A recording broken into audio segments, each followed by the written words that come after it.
보도록 하겠습니다. 베드로가 쓴 두 번째 편지인 베드로후서가 되겠습니다.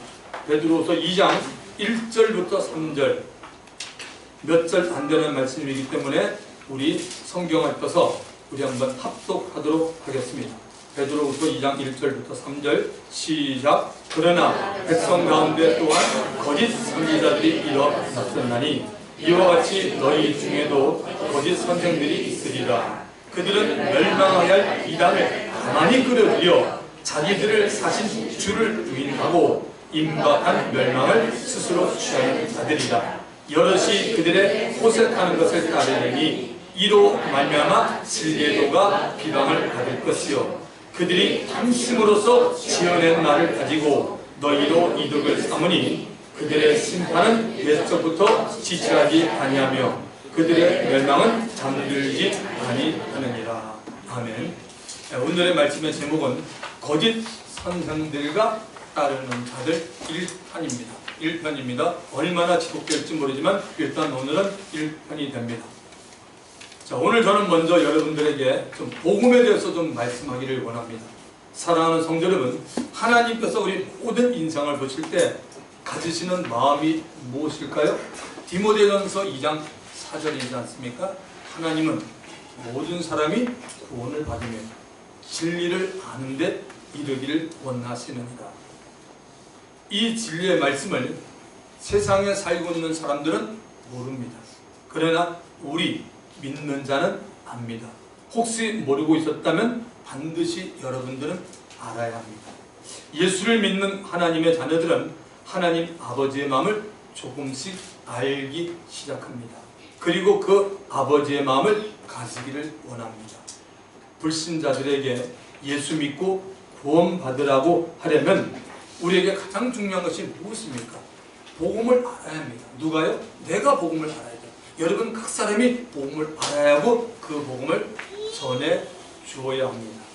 그런데 우리의 문제는 이 복음을 전하는 일을 실제로 하지 않는다는 것의 문제입니다. 복음의 능력을 머리로만 알고 마음으로 믿지 않고 있기 때문입니다. 복음의 능력이 어디 있는 줄 여러분 아십니까? 복음 그 자체에 있습니다. 로마서 1장 16절은 이렇게 말합니다. 내가 복음을 부끄러워하지 아니하노니 이 복음은 모든 믿는 자에게 구원을 주시는 하나님의 능력이 됩니다. 첫째는 유대인이요 또한 헬라인이옵니다. I am not ashamed of the gospel because it is the power of God for the salvation of everyone who believe, first for the Jew, then for the Gentile. 사도 바울은 복음은 하나님의 능력임을 알게 되었습니다. 그래서 그는 자신의 생애 가운데 거듭나고 난 이후로는 한 번도 복음을 부끄러워하지 않았습니다. 저와 여러분들도 복음을 듣고 믿게 된 사람들입니다. 지금 복음을 부끄러워하는 삶을 살고 있지는 않는지요?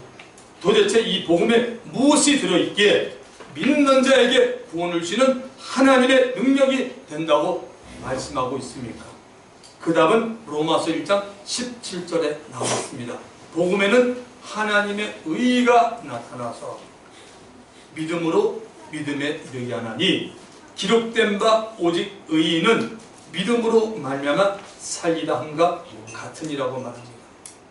거룩하시고 영광스러운 하나님의 의가 복음 안에 들어있습니다. 죄 없는 하나님의 의를 보기를 원하십니까? 만나기를 원하십니까? 복음에 있습니다. 하나님은 복음을 통해서만 자신의 의, 곧 의로움을 나타냅니다. 하나님의 의를 입지 않고는 누구도 천국에 들어가지 못합니다. 달리 말하면 하나님 앞에 추하고 더럽고 냄새나는 나 같은 죄인에게도 천국에 들어갈 수 있는 하나님의 의를 입혀 주시겠다는 말입니다. 이 하나님의 의를 입혀 주는 것이 복음 안에 있다는 것입니다. 그러므로 누구든지 복음을 듣지 않으면 하나님의 의를 알지 못하게 되고 입지 못하게 되고 또한 하나님의 의를 입지 못하면 천국에 들어가지 못합니다. 복음을 들어야 하나님의 의를 입는다고 했는데 하나님께서 어떻게 자신의 의를 주인들에게 입혀 주십니까? 로마서 3장 23절과 24절에 그 답이 나와 있습니다. 모든 사람이 죄를 범하였음에 하나님의 영광에 이르지 못하리니 그리스도 예수 안에 있는 구속으로 말미암아 하나님의 은혜로 값없이 의롭다 하심을 얻은 자 되었느니라. 먼저 알 것은 저와 여러분들이 값없이 의롭다함을 얻은 것은 전적인 하나님의 은혜라는 사실을 잊지 마시기 바랍니다. 우리 옆 사람에게 이렇게 말해봅니다. 당신은 하나님의 은혜를 입은 자입니다. 이 말하는 것이 전혀 부끄럼 없이 나와야 돼요. 이 말하는데 걸림이 있는 사람은 문제가 있어. 왜요? 자꾸만 뭔가를 노력해서 구원을 얻으려고 하는데 이거는 하나님의 말씀과 위배되는 말씀이에요. 이 세상에는 자기가 노력해서 구원받을 사람이 있다 없다? 성경은 없다라고 말하고 있습니다. 그런데 하나님은 저와 여러분의 무엇을 보고 의롭다라고 칭하여 줍니까? 우리의 무엇을 보고 의롭다고 칭해 줍니까? 그리스도 예수 안에서 구속을 받은 것을 모시고 의롭다고 하시는 겁니다. 여러분, 리뎀션, 구속이라는 말은 우리가 처해 있던 환경 혹 세력에서 나오게 되는 것입니다. 이스라엘 백성들이 애굽에서 430년 동안 종살이로 살고 있다가 하나님의 능력으로 그곳에서 벗어나 하나님의 품 안으로 들어가 광야길을 걸었습니다. 이것이 바로 여러분 구속입니다. 애굽의 종으로부터 나오는 것입니다. 영적으로 보면 마귀의 종으로부터 나오는 것이 바로 구속입니다.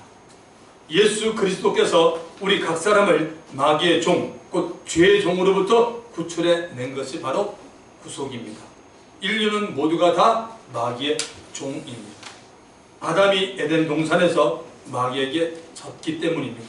마귀의 종으로부터 나오는 것은 우리가 할 수 없는 일입니다. 우리가 마귀의 노예, 마귀의 종, 죄의 종으로부터 나오는 것은 우리의 힘으로 할 수 없다는 말씀입니다.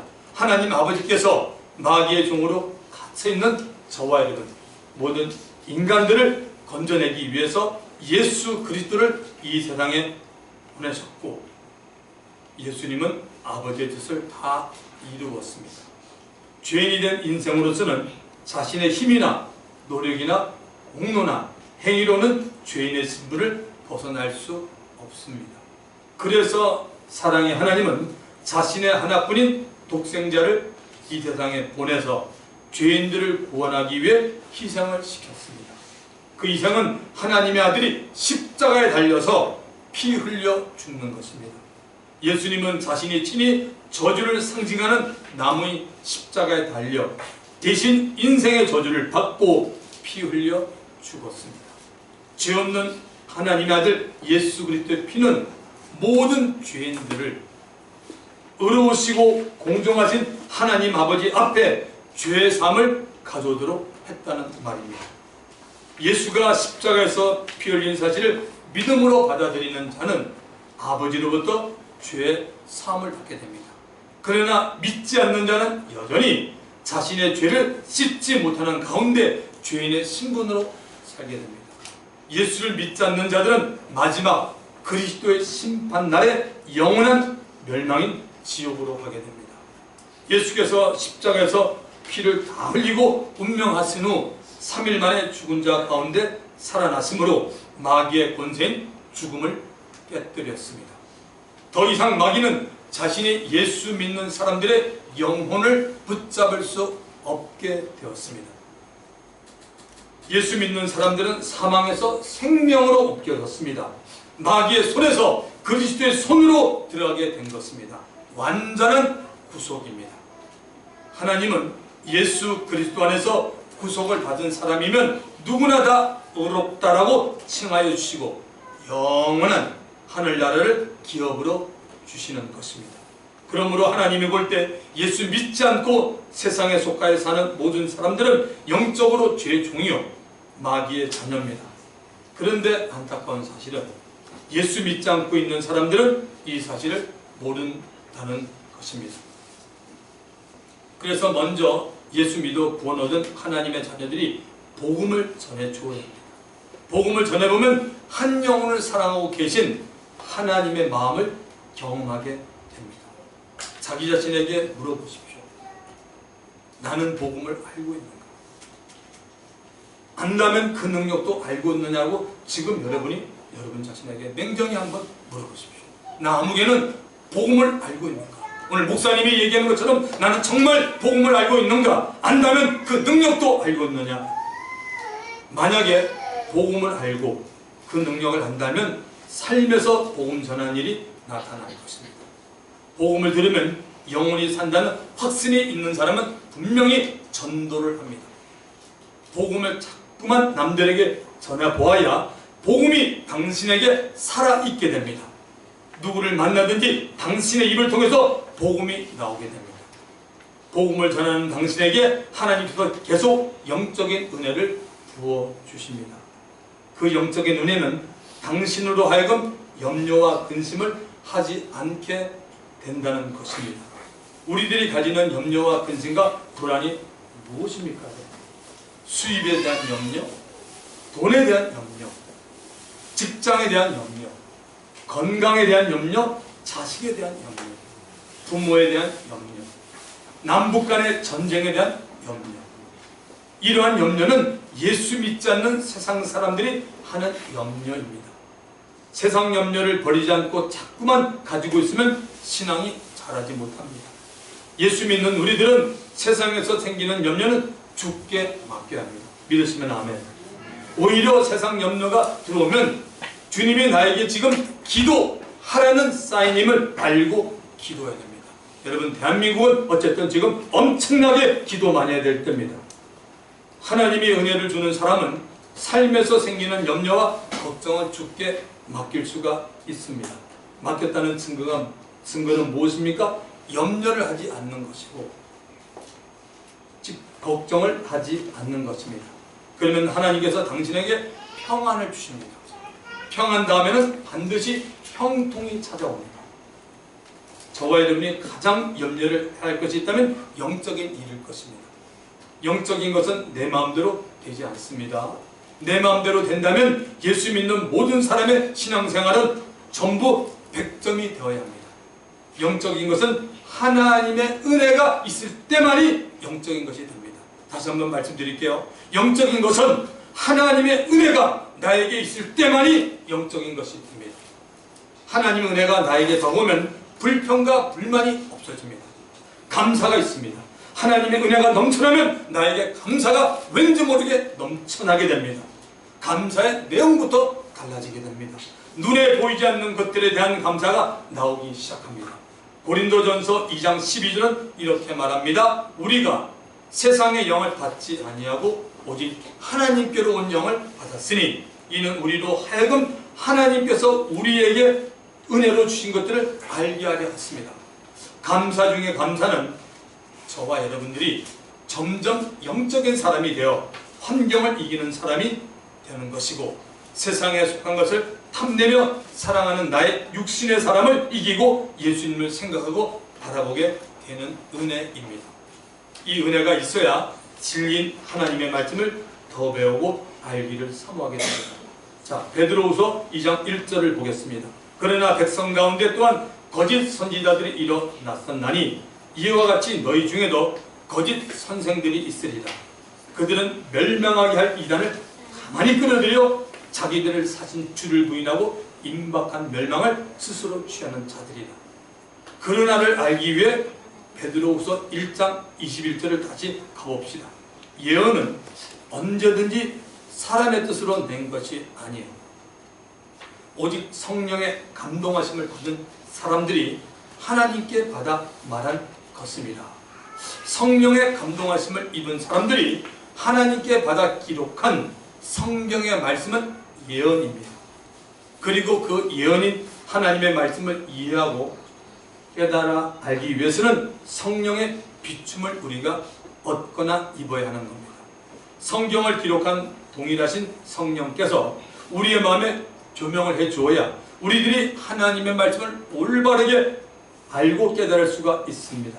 그러나 성령께서 말씀을 가르치는 자에게 조명해 주지 않으면 가르치는 자는 자신의 생각이나 감정으로 성령 없이 하나님의 말씀을 가르치고 전하는 거짓 선생들이 된다는 것입니다. 거짓으로 하나님의 말씀을 전하는 사람을 거짓 선지자라 부릅니다.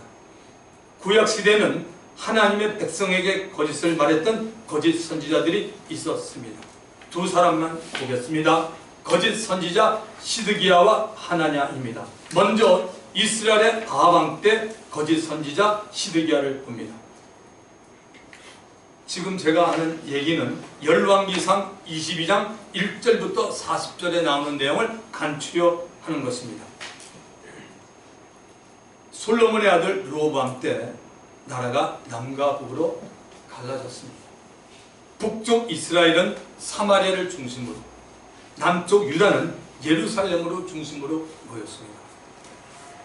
이스라엘이나 유다 얘기하다 보면 우리나라 얘기는 너무 비슷해요.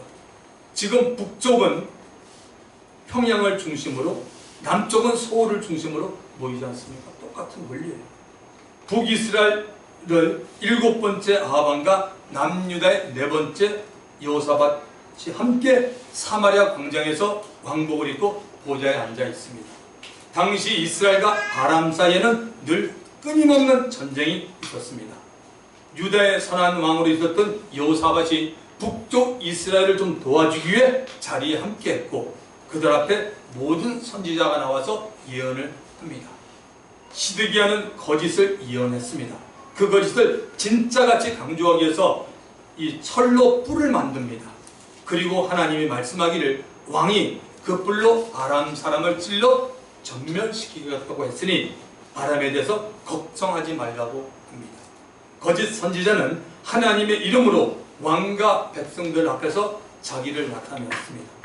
백성들에게 하나님이 평안을 준다고 거짓말을 합니다. 하나님이 택한 우리 이스라엘을 괴롭히려는 나라 아람 사람을 멸할 것이니 안심하고 있으라고 거짓말합니다. 이런 상황에도 하나님의 말씀을 과감하지 않고 그대로 전하는 선지자 미가야가 있었습니다. 그는 사람 듣기에 좋은 말 하지 않았습니다. 하나님께서 지시한 대로 말했습니다. 하나님의 말씀은 이스라엘 왕 아합이 전쟁에 나가서 죽는다는 것입니다. 아합은 이방 여자 이세벨과 결혼하여 우상 숭배와 온갖 죄악을 지으며 이스라엘을 타락하게 만들었습니다.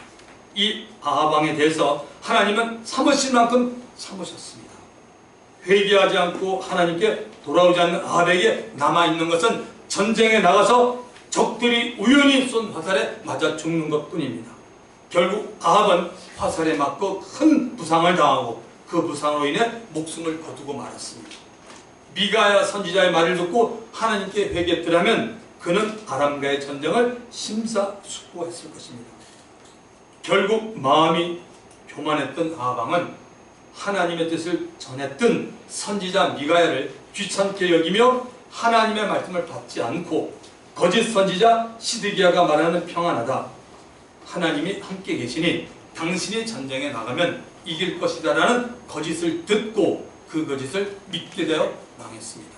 사랑하는 성도 여러분, 저와 여러분 우리들은 하나님의 책망하시는 말씀을 들을 기가 준비되어 있습니까? 잠언서 9장 7절과 8절은 이렇게 말합니다. 거만한 자를 징계하는 자는 도리어 능력을 받고 악인을 책망한 자는 도리어 흠을 잡히느니라. 거만한 자를 책망하지 말라. 그가 너를 미워할까 두려워니라. 지혜 있는 자를 책망하라. 그가 너를 사랑하라. 우리가 말씀을 통해서 듣는 주의 책망을 미워하고 싫어하면 우리는 하나님께 거만한 자라고 성경이 말합니다. 또한 사람을 통해서 자신의 잘못이나 결점에 대해서 책망을 받더라도 그 사람을 미워해서는 안 됩니다. 하나님께서 그 사람을 사용해서 내게 말한다라고 생각하면 됩니다. 물론 아무런 이유 없이 괜히 나를 흠잡고 무너뜨리고 낙담을 시키려는 말들이 있습니다. 영적으로 분별을 해야 합니다. 상대가 나를 미워하고 싫어하는 감정이 있다면 그 말을 받을 필요는 없습니다. 그러나 평상시에 나를 정말 사랑해주고 늘 이해해주는 사람이라면 그 사람이 책망해주는 말도 들을 줄 알아야 합니다. 믿으시면 아멘 합시다. 여러분, 예레미야서 28장은 선지자 예레미야와 거짓 선지자 하나냐에 관한 하나님의 말씀입니다. 예레미야는 눈물의 선지자입니다. 하나님의 말씀을 올바르게 전하다가 핍박을 많이 받은 선지자입니다. 감옥에도 들어갔고 진옥구덩이에도 빠졌습니다. 거짓 선지자 하나냐가 예루살렘 성전 여호와의 집에서 제사장들과 모든 백성 앞에서 선지자 예레미야에게 말합니다. 하나님이 바벨론 왕 느부갓네살의 권세를 꺾어서 만 2년 안에 포로로 잡혀간 유다 백성을 귀환시킬 것이고 예루살렘 성전에 있었던 기구들과 기명들을 다시 옮겨놓겠다고 거짓 예언을 합니다. 그러나 하나님의 선지자 예레미야는 하나님이 우리 유다 백성을 바벨론 왕의 손에 붙여서 70년 동안을 포로로 타양 바벨론에 보내게 하다가 70년 기한이 차면 다시 본토로 귀환시킬 것이라는 예언을 했습니다. 그리고 하나님의 말씀대로 바벨론에 가거든 70년 동안은 이곳으로 돌아올 생각하지 말고 그곳에서 정착해서 생활을 하라고 예레미야 선지자가 말했습니다. 여러분, 두 선지자의 말이 다르니 누구의 말을 듣겠습니까? 입에 달고 듣기는 거짓 선지자 하나의 말이 듣기 좋습니다. 2년만 고생하다가 돌아온다고 했으니 그야말로 고생을 많이 하지 않아도 되고 하나님에 대해서 역시 하나님은 좋으신 분이야. 우리를 불쌍히 여기고 감찰하셔서 2년으로 연단과 징계를 마치게 주는 우리의 마음을 헤아리는 분야라고 말할 것입니다. 그렇게 생각하면 참 선지자 예레미야는 유다 백성들에게 인기 없는 것을 말할 것도 없고 오히려 보기만 해도 별로 좋아 보이지 않는 선지자임에 틀림이 없습니다. 예레미야가 거짓 선지자 하나냐에게 이렇게 말합니다.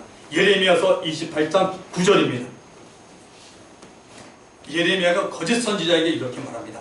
평화를 예언하는 선지자는 그 예언자의 말이 응한 후에야 그가 진실로 여호와의 보내신 선지자로 인정받게 되리라. 왜 선지자들이 거짓을 말할까? 백성들에게 인기를 얻기 위해서입니다. 당시 선지자는 이스라엘에서 존경을 받는 귀한 직분이었습니다. 그런데 그가 하나님의 메시지를 전하게 되니 얼마나 자랑스럽겠습니까? 그런데 백성들이 듣기 싫어하는 말을 전하면 자기를 좋아할 백성이 없으니 백성들이 듣기가 좋을 것 같은 말로만 위로를 주고 편안하게 합니다. 그래서 하나님은 선하시고 좋으신 분이기에 항상 우리를 좋게 해주신다고 하는 것입니다. 제가 가끔 했던 말이 기억이 납니다. 좋으신 하나님은 우리에게 좋은 것 주기를 원합니다. 그런데 좋은 것에 대한 생각이 예수 믿는 사람마다 다 다릅니다. 제가 여기 있는 분들 다 A4 용지 나눠서 당신이 생각하는 좋으신 하나님을 적어낼 때면 다 다를 거예요. 어떤 사람은 성경에 전혀 없는 얘기를 막 쓸 거예요. 그럼 제가 그분에게 묻고 있습니다. 당신은 누구를 믿고 있습니까? 정말 예수 믿는 사람입니까? 그건 전부 신앙이 완전히 잘못된 거 아니에요? 좋으신 하나님이 우리가 어디서 찾는 거예요? 성경을 통해서 좋으신 하나님을 만나는 거지 내 개인적으로 하는 건 아니라는 것입니다. 좋다는 기준이 자신의 생각과 판단과 경험에만 두고 있습니다. 그러면 우리들이 좋다는 기준을 어디에 두어야 합니까? 하나님에게 곧 변하지 않는 하나님의 말씀에 두어야 합니다. 믿어지시면 아멘 하십시오.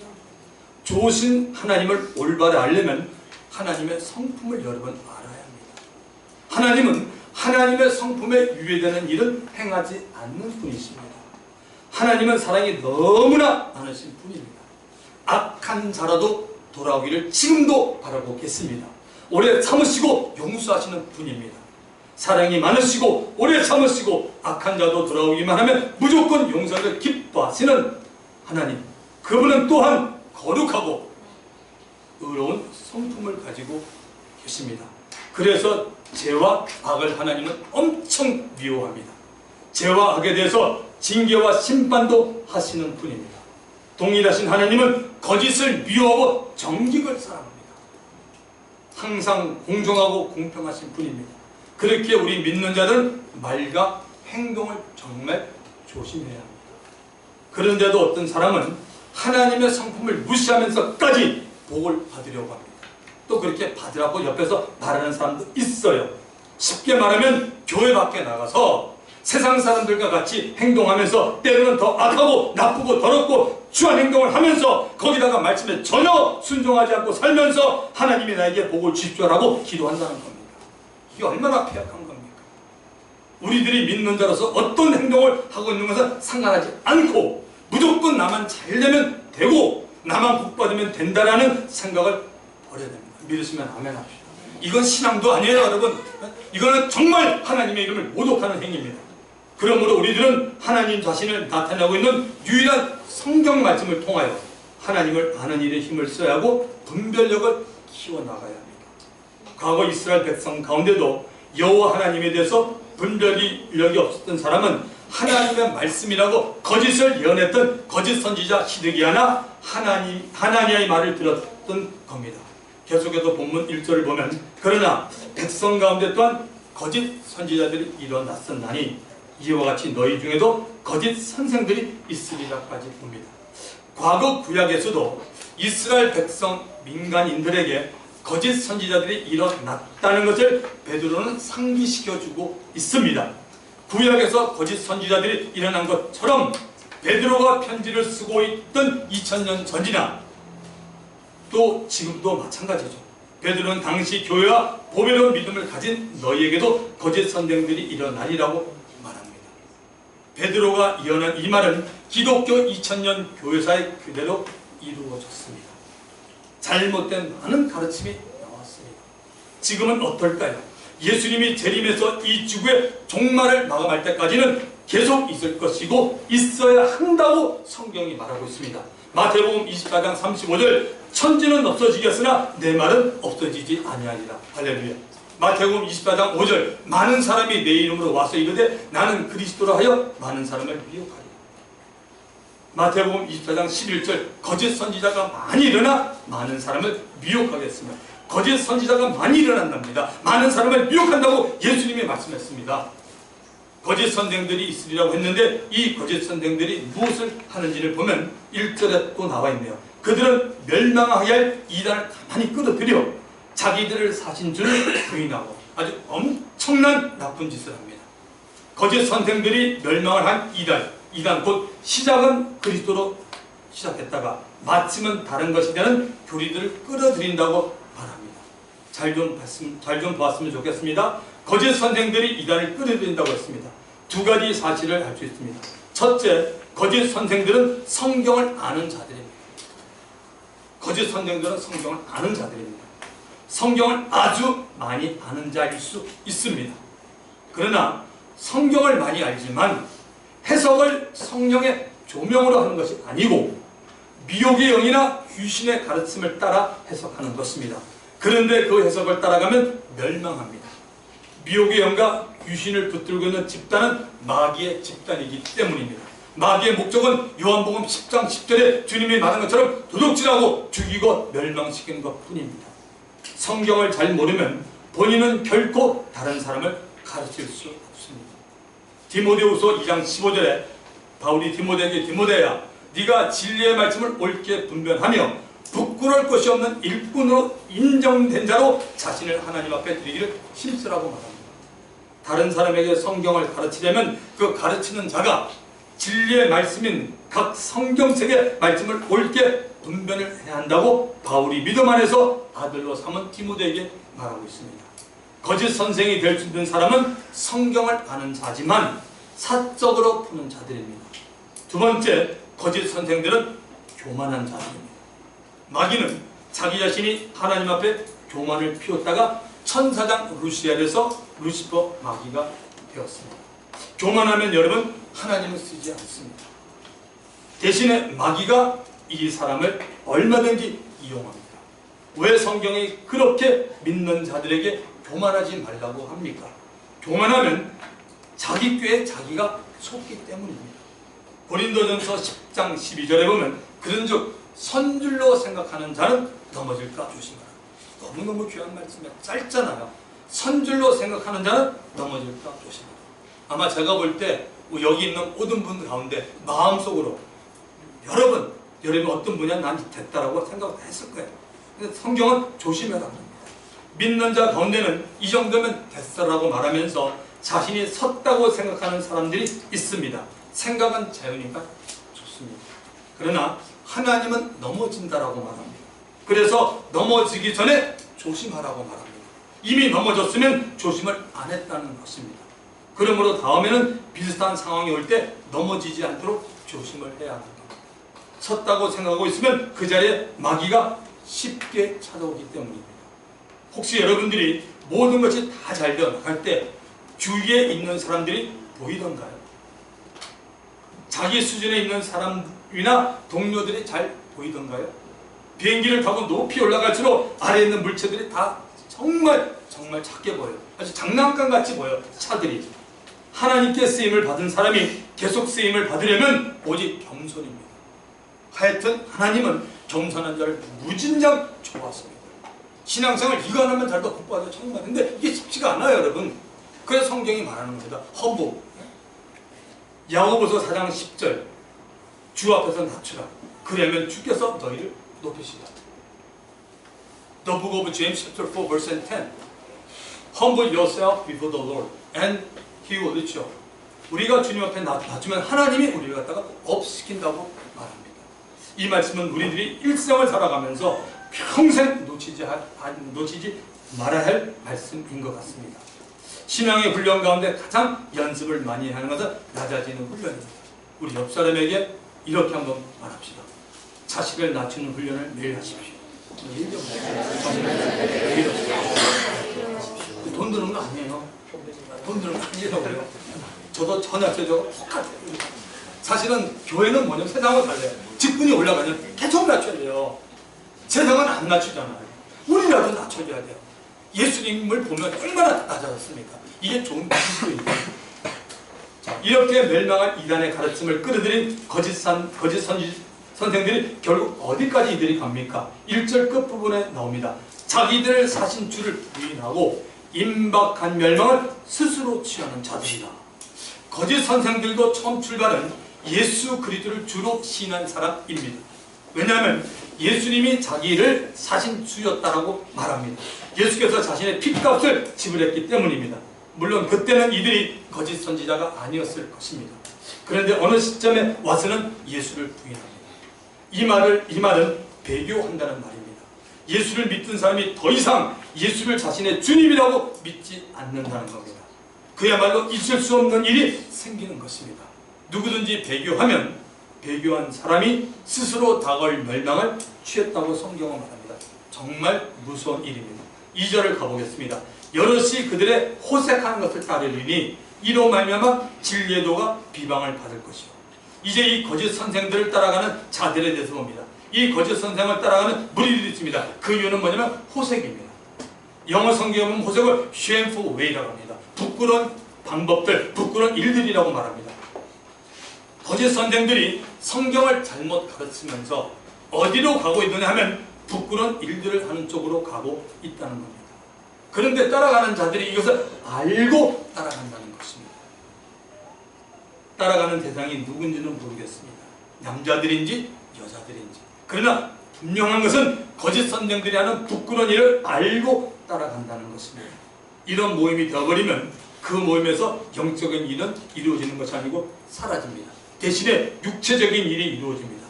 그리고 진리의 도인 복음, 곧 예수 그리스도에 관한 모든 말씀이 해방을 받기 시작합니다. 다음 주에는 호색에 대해서 좀 자세히 보도록 하겠습니다. 기대를 가지고 나오시기 바랍니다. 오늘 이 시대가 얼마나 음란하고 죄 많은 시대입니까? 4절부터 그 내용이 나오기 때문입니다. 자, 3절 마지막을 보면 그들의 탐심으로써 지어낸 말을 가지고 너희도 이득을 삼으니 그들의 심판은 옛적부터 지체하지 아니하며 저희 멸망은 잠들지 아니하나니. 이 거짓 선생들의 또 다른 특징은 지나친 탐심을 가지고 있다는 겁니다. 제가 금요차례에 나온 우리 한 7분들 정도 나오셨는데 그때 제가 말씀드렸어요. 이 야고보서 1장 15절 가지고 욕심이 얼마나 무서운지를 말씀을 드렸어요. 여러분, 우리 믿는 자는 무엇이든지 너무 과하면 안 됩니다. 욕심은 정말 위험합니다. 욕심이 많은 사람은 마귀로부터 유혹받기가 대단히 쉬운 사람입니다. 야고보서 1장 15절 욕심이 인간적 죄를 낳고 죄가 장성한즉 사망을 이룹니다. 욕심이 많은 것은 결코 여러분 자랑할 일이 됩니다. 욕심은 죄를 만들고 그 죄로 인하여 당신은 죽게 됩니다. 영적으로 죽고 결국에는 육체도 죽습니다. 그런데 그 욕심 때문에 다른 문제를 이끌어낸다고 베드로가 우리에게 알려줍니다. 다른 문제는 뭐냐? 지어내는 말. 뭔지 아시죠? 여러분? 지어내는 말. 없었던 일을 있었던 것처럼 말하는 겁니다. 먹지 않았는데 먹었다고 하고, 만났는데 만나지 않았다고 하고, 듣지 않았는데 들었다고 하고, 돈이 없는데 있다고 하고, 학교를 나오지 않았는데 나왔다고 하고, 가지 않았는데 갔다고 하고, 성경 읽지 않았는데 읽었다고 하고, 기도하지 않았는데 기도했다고 하고, 참으로 지어내는 말이 얼마나 많은지 여러분 모르겠습니다. 어떤 사람은 너무나 잘 지어내니까 얘기 중에서 들을 것이 10%도 안 된다고 합니다. 결국 뭐죠? 사기꾼입니다. 간단해요. 여러분. 사기꾼. 여러분 사기꾼 되지 마십시오. 이게 얼마나 약한 일인지 아닙니까? 사기꾼 돼서 영적으로 충만하면 뭐합니까? 사기꾼 되지 마십시오. 돈 드는 거 아니라 거짓말 하지 말라는 거죠. 지어내지 말라는 거죠. 이 거짓 선생들은 자기들이 지은 말, 곧 거짓말로 자기들을 따르는 자를 다스린다고 합니다. 거짓말이 이렇게 무서운 겁니다. 거짓의 미혹이 되면 진리가 보이지 않습니다. 진리를 듣지 않고 듣기도 싫어합니다. 요한복음 8장 44절에 예수님이 알려주신 말씀을 잘 우리들은 기억하고 있어야 합니다. 너희는 너희 아비 마귀에게서 났으니 너희 아비의 욕심 나오죠. 욕심을 너희도 행하고자 하느니라. 저는 처음부터 살인한 자요 진리가 그 속에 없으므로 진리에 서지 못하고 거짓을 말할 때마다 제 것으로 말하니 이는 저가 거짓말장이요 거짓의 아비가 되었습니다. 이 거짓 선생들과 그를 따른 자의 심판은 과거에도 지체지 않고 실행되었습니다. 그들이 멸망당하는 일은 기정사실입니다. 다음 주에는 그들이 당하는 심판과 멸망을 성경에 기록된 사건을 통해서 자세히 살펴봅니다. 말씀을 정리하며 함께 통성으로 기도합니다. 우리 각 사람은 복음을 알고 있습니까? 복음의 능력을 여러분 알고 있습니까? 성경을 모르면 분별력이 없게 묘기 되기 쉽습니다.